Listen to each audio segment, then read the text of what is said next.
नमस्कार, स्वागत है आपका। आप देख रहे हैं SBC टाइम्स और आपके साथ मैं हूं वैशाली व्यास। आइए बुलेटिन में रुक करते हैं हेडलाइंस की ओर। मंदसौर में बारिश ने खोली नगरपालिका के ड्रेनेज सिस्टम की पोल, जगह जगह हुआ जल भराव। जिले में डेंगू की दस्तक, 16 डेंगू पॉजिटिव मरीज अभी तक आए सामने। मंदसौर में एक फैक्ट्री के बाहर नाले में गिरी गाय गो भक्तों ने निकाला। मंदसौर शहर में लंबे इंतजार के बाद हुई जोरदार बारिश ने नगरपालिका के उन दावों की पोल खोलकर रख दी जिनको लेकर नगरपालिका द्वारा पूर्व में बड़े बड़े दावे किए जा रहे थे। 1 घंटे हुई मूसलाधार बारिश ने नगरपालिका के ड्रेनेज सिस्टम की पोल खोलकर रख दी, जगह जगह हुआ जल भराव। मंदसौर शहर में हुई 1 घंटे की झमाझम बारिश ने नगरपालिका के ड्रेनेज सिस्टम की पोल खोलकर रख दी। शहर में जगह जगह जल भराव की स्थिति निर्मित हो गई, तो वहीं समय पर धान मंडी पंप हाउस भी नहीं चल पाया, जिससे ये जल भराव की स्थिति निर्मित हुई। मंदसौर नगरपालिका द्वारा पूर्व में शहर के बड़े बड़े नालों की सफाई करवाते हुए दावे किए जा रहे थे कि अब शहर में जल भराव नहीं होगा, किंतु मात्र 1 घंटे हुई तेज बारिश से शहर के गांधी चौराहा, Nayapura road, stadium market, Shukla चौक, धान मंडी पंप हाउस के समीप पतासी गली सहित शहर के कई हिस्सों में जल भराव की स्थिति निर्मित हो गई, जिससे कई दुकानों में भी बारिश का पानी भरा गया, जिससे उनको नुकसान भी हुआ। तो वहीं शहर के धान मंडी क्षेत्र में अभी कुछ समय पूर्व ही नवनिर्मित बना लाखों की लागत से पंप हाउस भी नहीं चल पाया, जिससे धान मंडी क्षेत्र में दुकानों के अंदर पानी घुस गया, जिससे व्यापारियों को नुकसान भी हुआ। तो वहीं शुक्ला चौक में भी दुकानों के अंदर तक पानी पहुंच गया था। पंप हाउस के समीप पताशी गली पूरी तरह जलमग्न हो चुकी थी। अगर पंप हाउस पर लगे पंप थोड़ी देर और नहीं चलते तो शायद शहर में 2019 का दृश्य फिर सामने देखने को मिलता। इस बारिश ने नगरपालिका के जिम्मेदार लोगों के सामने कई सवाल खड़े कर दिए हैं, जिसमें नगरपालिका द्वारा अगर समय समय पर पंप हाउस का मेंटेनेंस किया जा रहा था तो अचानक हुई बारिश के दौरान पंप क्यों चालू नहीं हुए। अगर नगरपालिका द्वारा पूर्व में ही शहर के बड़े बड़े नालों को साफ कर दिया गया होता तो बारिश के दौरान वह ओवरफ्लो कैसे हो गए, कहां से आया इतना कचरा कि समय पर पंप ही नहीं चल पाए। तो वहीं पशुपतिनाथ मंदिर से शिवना नदी में भी शहर के गंदे पानी के नाले जा मिले, जिससे बड़ी लापरवाही सामने आई है। जहां शिवना शुद्धिकरण के चलते करोड़ों रुपए खर्च किए जा रहे हैं, तो फिर ये गंदे पानी का नाला कैसे शिवना नदी में मिल गया? क्यों नाले का पानी अचानक ही ओवरफ्लो होकर बाहर निकल आया? ऐसे कई सवाल हैं जिस पर नगर पालिका के जिम्मेदार अधिकारियों सहित जनप्रतिनिधियों को ध्यान देना चाहिए। SBC टाइम्स के लिए मंदसौर से संवाददाता सचिन जैन की रिपोर्ट। रामचंद्र साहू जी बताइए, आज बारिश हुई है मंदसौर में, बहुत जमाजम हुई, लेकिन जो पंप हाउस बना वो पानी नहीं फेंक रहा इतना। यहाँ धान मंडी में दुकान की पेड़ी के बराबर पानी था। अगर ये 1 इंच और पानी बढ़ जाए तो बहुत सारी दुकानों के अंदर नुकसान होता है। कृपया इस पर ध्यान दिया जाए, पंप हाउस में सुधार किया जाए, उसके पानी फेंकने की क्षमता बढ़ाई जाए। क्या पहले कह रहे थे जिम्मेदार कि पहले पुराना पंप हाउस था, पर अब तो नया लगा दिया, उसके बाद भी मतलब कोई राहत नहीं है। अगर ये आधा घंटा और पानी गिर जाता तो कम से कम 50 दुकानों के अंदर 1-1 फीट पानी होता। क्या लाखों का नुकसान हो जाता? लाखों का नहीं, करोड़ों का होता, करोड़ों का नुकसान होता था। क्या नाम आपका? रामचंद्र साहू, बालाजी ट्रेडर्स, मंदसौर। मंदसौर में काफ़ी दिनों बाद झमाझम बारिश हुई, अच्छी बात है, पर देखने में आया कि काफ़ी तरह जल भराव हो गया है। जो पंप हाउस लगाए वो फेल हो गए, ऐसा व्यापारियों का भी आरोप है। क्या कहना आपका? देखिए, ये पंप हाउस जब लगा था तभी मैंने एक बयान जारी करा था, ये पंप हाउस उपयुक्त मापदंड का नहीं है। ये तो भगवान इंद्र अगर एक साथ बरस जाएं तो निश्चित रूप से जो मंदसौर का धान मंडी इलाका है, हमारी जो पुरानी बस्तियां हैं, वो सारी डूब क्षेत्र में पहले तो क्या 10-12 पंप थे, उसकी सबको मिलाकर उसकी कैपेसिटी आधी से भी कम है। आज भी जब पानी आया, पानी भर गया, उसके बाद भी पंप हाउस चालू नहीं हुआ। वहाँ के व्यापारियों को फ़ोन आया, 2-2 पंक्तियाँ पानी चल गया। जब मैंने CMO को फ़ोन लगाया तब उन्होंने कहा कि पंप चालू हो गए, जबकि उस समय भी पंप चालू नहीं हुए। निश्चित रूप से बरसात का समय चालू हो गया है। एक जवाबदार अधिकारी की ड्यूटी होनी चाहिए कि यहाँ पानी आने के बाद तुरंत पंप हाउस चालू होना चाहिए, क्योंकि उपयुक्त मात्रा में नहीं है। अगर तेज़ बरसात अगर 4-5 घंटे हो गई तो ये पूरा इलाका जलमग्न होने में कोई रोक नहीं सकेगा। इनको वैकल्पिक व्यवस्था भी करनी चाहिए। और जिस इंजीनियर ने भी इसको डिज़ाइन किया है और जिन भी नेताओं ने वाहवाही लेने का प्रयास किया है, निश्चित रूप से वह सिर्फ दोषी हैं। हम देखते हैं कि जो कैचमेंट है हमारा, जितना कैचमेंट था वो सारा भराव करके ऊंचा कर दिया, वो कैचमेंट नीचे करना चाहिए ताकि जल भराव न हो, और अगर भराव भी हो तो आगे के क्षेत्र में पानी नहीं भरे, और आने वाले समय में जितने भी अधिकारी और जितने भी इसमें विभाग लिप्त हैं या इसके उनकी सहभागिता है, वो सब मिलकर पुनः विचार करना चाहिए। अगर वो नया पंप लगाना पड़े तो लगाएं, और इस प्रकार की सुनिश्चित व्यवस्था की जानी चाहिए, क्योंकि आज की घटना अगर आधी घंटे पानी हो रहा था तो निश्चित रूप से जो धान मंडी के व्यापारियों का लाखों करोड़ों का नुकसान पहले भी हुआ, आज भी होने की पूरी संभावना थी। जिले में डेंगू के मरीज मिलने से स्वास्थ्य विभाग अलर्ट हो गया है। जहां मंदसौर जिले में 16 डेंगू पॉजिटिव में से 12 मरीज सिर्फ धुंधड़का ब्लॉक से है, तो वहीं डेंगू के 4 नए केस और सामने आए हैं। जिला अस्पताल के जिम्मेदार की लापरवाही देखने को मिली कि जिस वार्ड में डेंगू के मरीज है उसके पास ही उसमें बारिश का पानी छत से टपक रहा है। मानसून सीजन के दौरान जिला अस्पताल में वायरल बुखार के मामले में 45% बढ़ोतरी हुई है। इस बीच जिले में डेंगू व मलेरिया के नए मामले भी आना शुरू हो गए हैं। एक मरीज डेंगू पॉजिटिव सामने आया, जबकि इस माह 4 नए केस मिले हैं। मलेरिया विभाग के अनुसार कुल 16 डेंगू पॉजिटिव मरीजों में से 12 मरीज धुंधड़का ब्लॉक के हैं। वर्तमान में जिला अस्पताल में वायरल बुखार, उल्टी दस्त, टाइफाइड व सर्दी जुकाम के मामले ज्यादा आ रहे हैं। जिस वार्ड में डेंगू के मरीजों को भर्ती कर रखा है उस वार्ड के पास ही बारिश के पानी से छत टपक रही है। आपको बता दें कि मंदसौर जिला अस्पताल का भवन काफी पुराना हो चुका है, जिसके चलते जिला अस्पताल के कई वार्ड में बारिश का पानी छत से टपक रहा है, जिससे वार्ड में भर्ती मरीज व परिजनों को परेशानियों का सामना करना पड़ रहा है। वर्तमान में मानसून सीजन के दौरान जिला अस्पताल में वायरल बुखार के मामले में बढ़ोतरी हुई है। इस बीच जिले में डेंगू व मलेरिया के मामले सामने आ रहे हैं। इस माह 4 नए केस मिले हैं।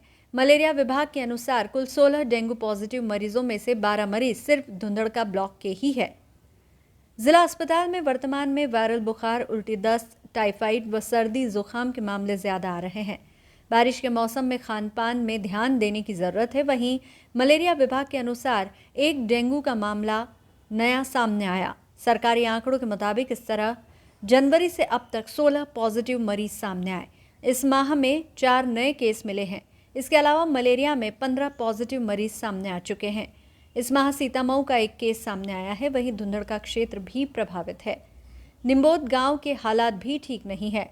ग्रामीणों का कहना है कि औसतन हर घर में यहां 2 मरीज है। दूषित पानी पीने से ग्रामीण त्रस्त है, जबकि विभाग का कहना है कि इस गांव में सिर्फ एक ही पॉजिटिव है। SBCN टाइम्स के लिए मंदसौर से संवाददाता सचिन जैन की रिपोर्ट। मंदसौर जिले को एक सौगात दी गई है कि मेडिकल कॉलेज बन रहा है।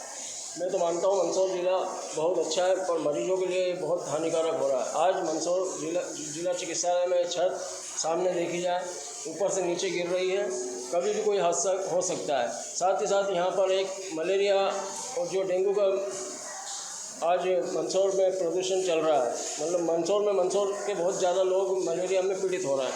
वहीं पास में उसका एक हॉस्पिटल का जो बेड है वो भी है।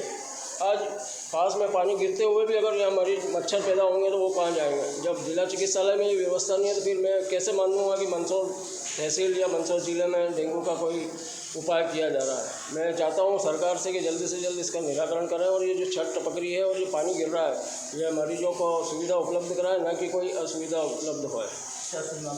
मैं अशोक रेकॉर्ड, पूर्व पार्षद नगर पालिका। मंदसौर शहर के मुक्तिधाम से पूर्व स्थित फैक्ट्री के बाहर बड़े नाले में एक गाय गिर गई, जो बाहर निकलने के लिए तड़प रही थी। तभी वहां से निकल रहे गो भक्तों ने रोटर की मदद से गाय को सुरक्षित बाहर निकाला।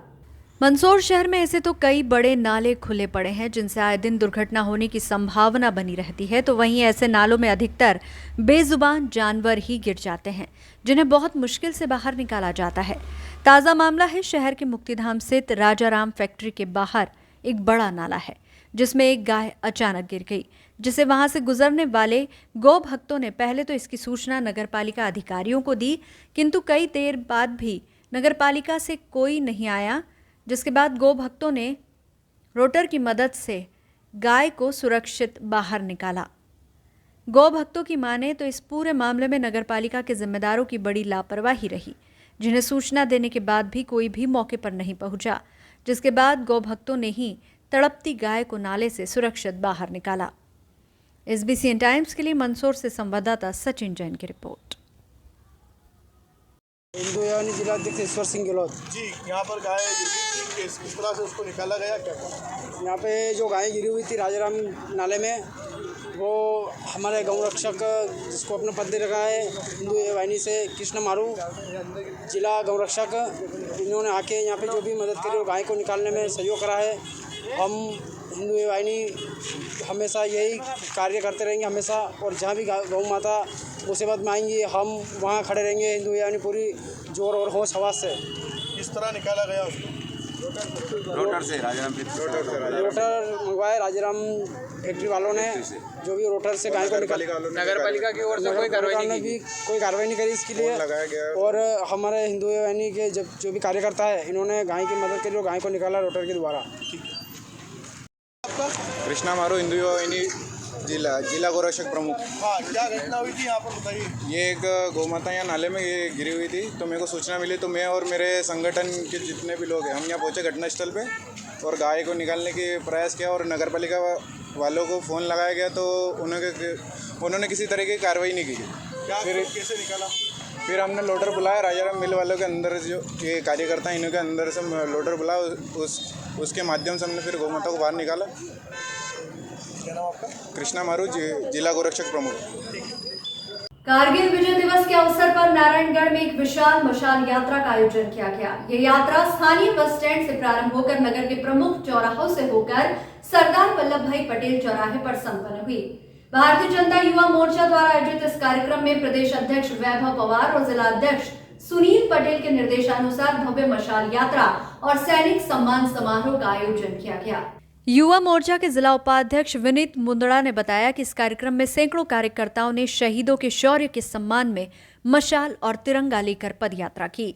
यात्रा के समापन पर सरदार पटेल की प्रतिमा पर उपस्थित सेना के जवानों दिनेश यादव, नागेश माली, रोहित प्रजापति, सुरेंद्र सिंह, पिंटू गुर्जर, घनश्याम कुमावत और मंडल अध्यक्ष जितेंद्र जाट द्वारा माल्यार्पण किया गया। इस मौके पर उपस्थित अतिथियों ने जवानों का सम्मान भारत माता का चित्र अर्पित कर किया। कार्यक्रम में नगर परिषद के अध्यक्ष प्रतिनिधि जयराज सिंह चौहान, उपाध्यक्ष वीरेंद्र रूपरा, भाजपा मंडल महामंत्री नीरज जोशी, युवा मोर्चा के मंडल अध्यक्ष गण रविराज सिंह, अशोक गुर्जर, दशरथ जाट, राहुल पाटीदार, किसान मोर्चा के मंडल अध्यक्ष बाबूलाल डाका, महिला मोर्चा मंडल अध्यक्ष बबीता पाटीदार, कुसुम यती, युवा मोर्चा के नगर अध्यक्ष विनय पाटीदार, पवन राठौर, आशीष पाटीदार सहित कई कार्यकर्ता उपस्थित थे। बाइट। इस विशाल मशाल यात्रा का उद्देश्य हमारे वीर शहीदों को श्रद्धांजलि अर्पित करना और उनके बलिदान को स्मरण करना था। हम सब उनके आभारी है। बाइट।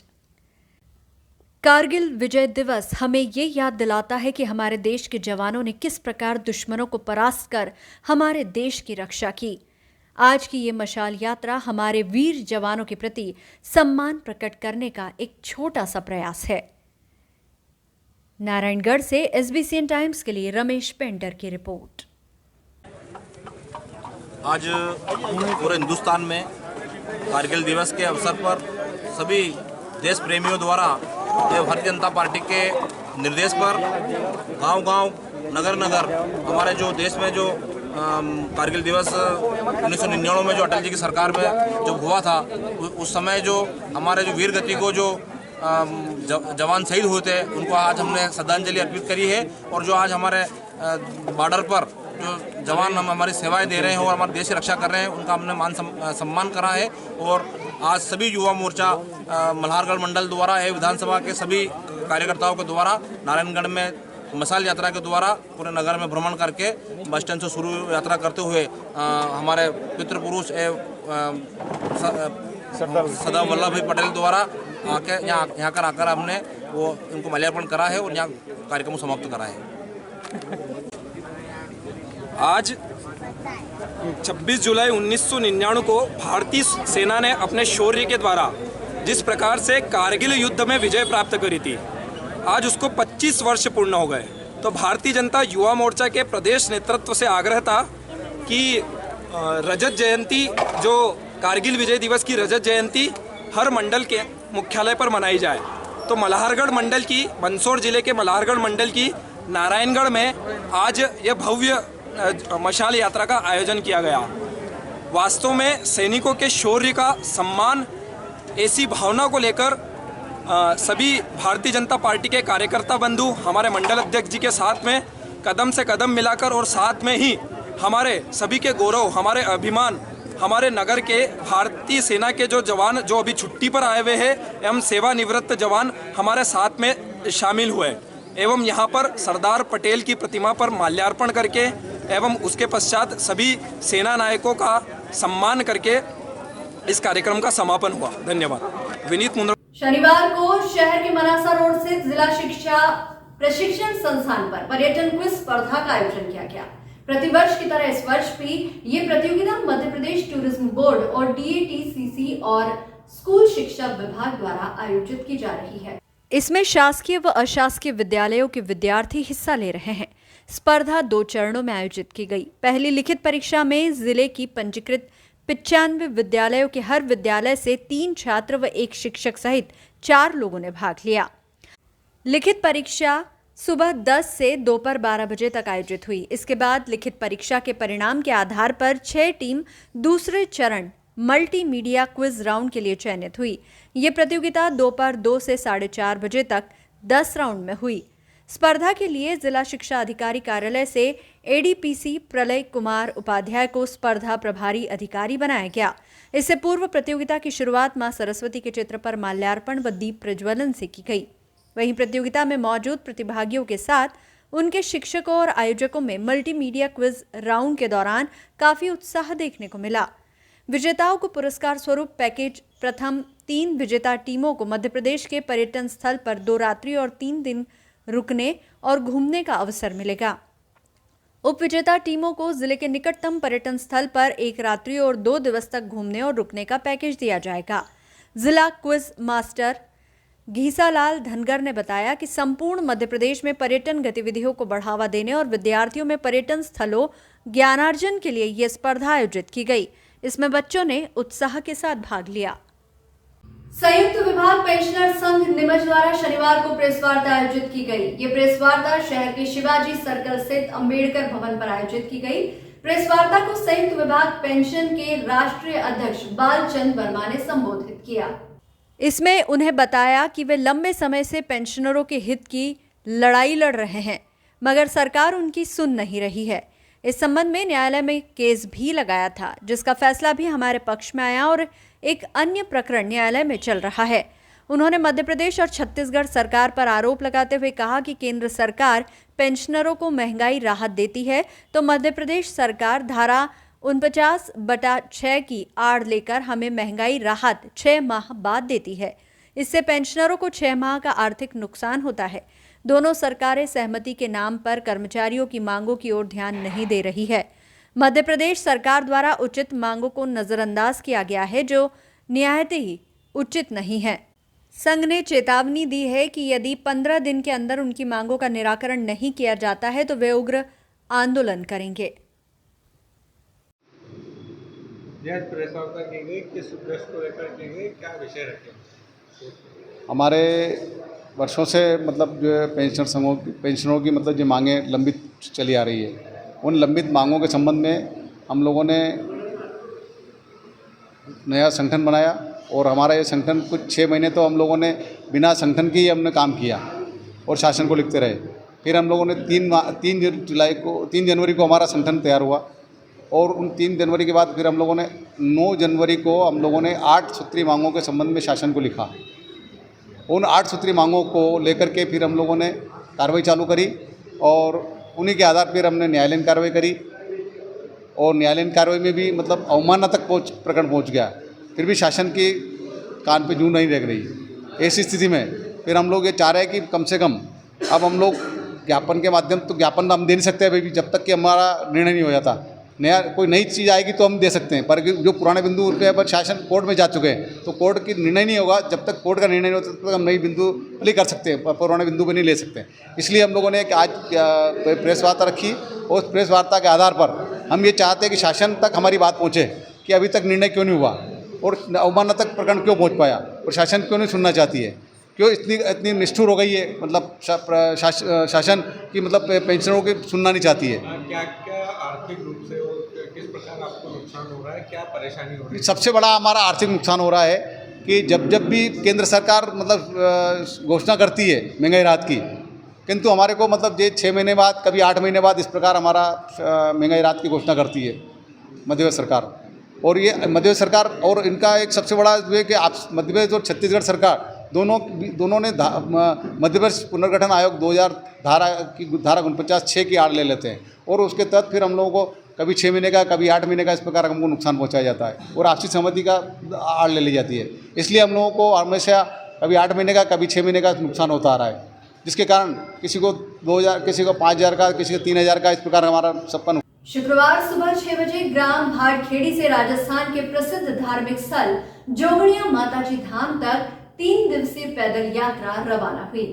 यात्रा में शामिल हुए शिव पोगरा ने जानकारी देते हुए बताया कि पैदल यात्रा का आज दूसरा दिन है। प्रतिवर्षानुसार इस वर्ष भी भाटखेड़ी के युवाओं द्वारा 13वीं पैदल यात्रा आयोजित की गई, जिसमें ग्राम भाटखेड़ी के शेषावतार मंदिर से ढोल ढमाकों के साथ सुबह 6 बजे रवाना हुई, जो 3 दिन में करीब 100 किलोमीटर का सफर तय कर राजस्थान के प्रसिद्ध जोगणिया माता धाम पहुंचेगी, जहां दर्शन कर क्षेत्र की खुशहाली की कामना के साथ वापस रवाना होगी। इस पैदल यात्रा में करीब 60 से अधिक युवा शामिल हुए और आगे भी पैदल यात्रा का आयोजन होता रहेगा।